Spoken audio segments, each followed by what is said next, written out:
and it was promptly recognized by the Buffalo Bills medical staff, and that allowed for a very immediate resuscitation on the field. He was promptly resuscitated. It did require CPR and defibrillation, and at which point he was transported to the University of Cincinnati Medical Center, where he was met by Dr. Pritz and the trauma team, as well as our emergency medicine colleagues.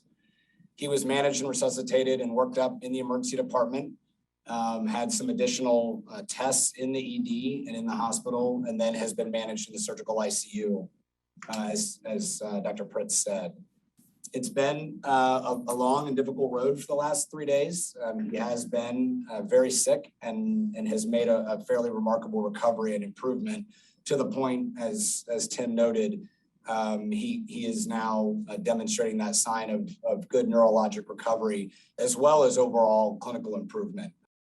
We do not have definitive answers as to the etiology of the arrest at this time, and that tests will continue to be ongoing as he continues to progress.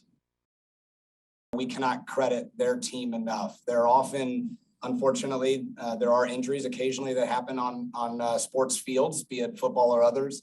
But it is incredibly rare to have something be this serious that happens like that. And to be that quickly recognized, what they did was immediately marshal the emergency action plan, meaning the emergency medicine services. That prompted the airway physician, the emergency physician that was out on the field, to be at his bedside in less than a minute.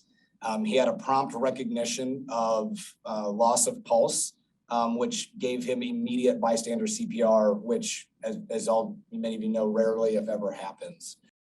He did not speak.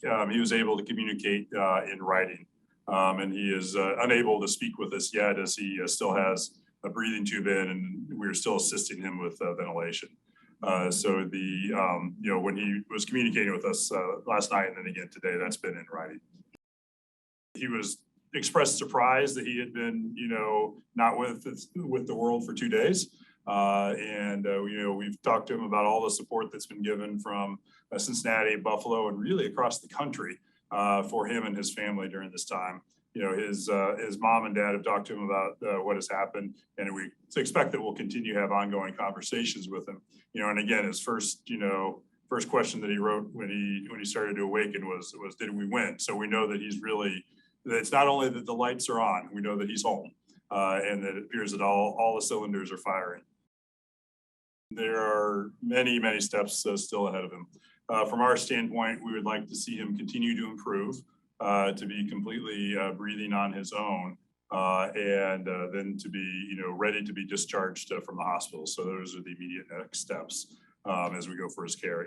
His family has been with him at his bedside, as have members of Buffalo Bill organization, really since this all began.